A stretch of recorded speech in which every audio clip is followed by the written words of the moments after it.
everybody's back to work as usual on tonight's edition of Game Breaking News.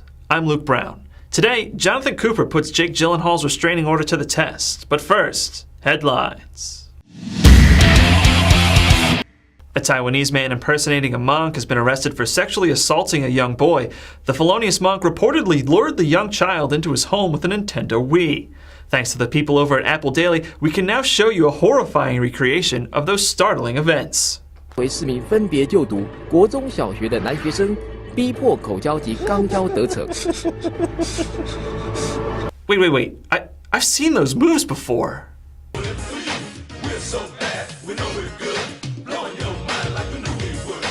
Oh my God.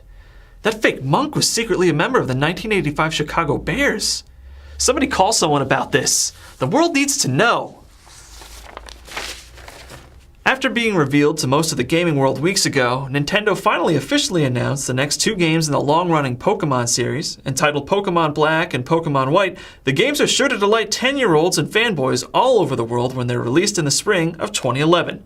Nintendo has promised that the next entries will be almost like a relaunch for the series, shaking up the classic formula of mothers sending their 10-year-olds out into the wilderness to fight wild animals with nothing but a bunch of empty balls.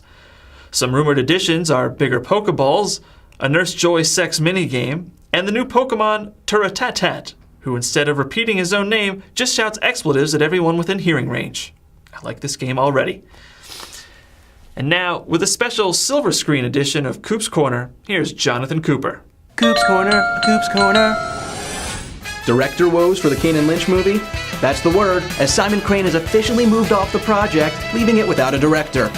While the former stunt coordinator was originally slated to be directing the film, Wayne Kramer of Crossing Over and The Cooler fame is now in talks to direct the Jamie Foxx and Bruce Willis game adaptation. No word yet on why Crane left, but our sources say that it may be linked to him giving the game a 6 out of 10. Luke? Is that it? A Gersman Gate joke?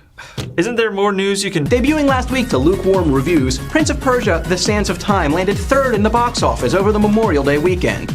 Taking the top spot was the new Shrek movie, with number 2 going to Sex and the City 2, meaning that Prince of Persia not only failed to top the box office, but also failed at being the biggest opening last week, set in the Middle East. Wait, Shrek took place in the Middle East?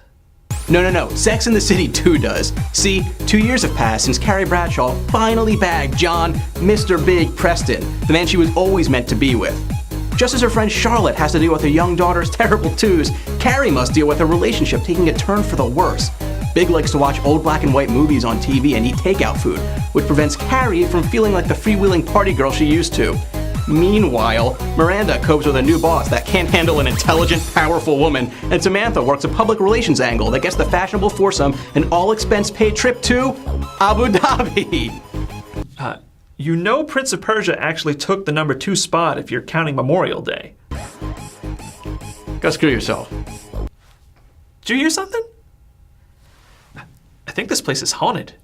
Is this place haunted? That'll do for tonight's show. I've got to get out of here before I get ghost raped.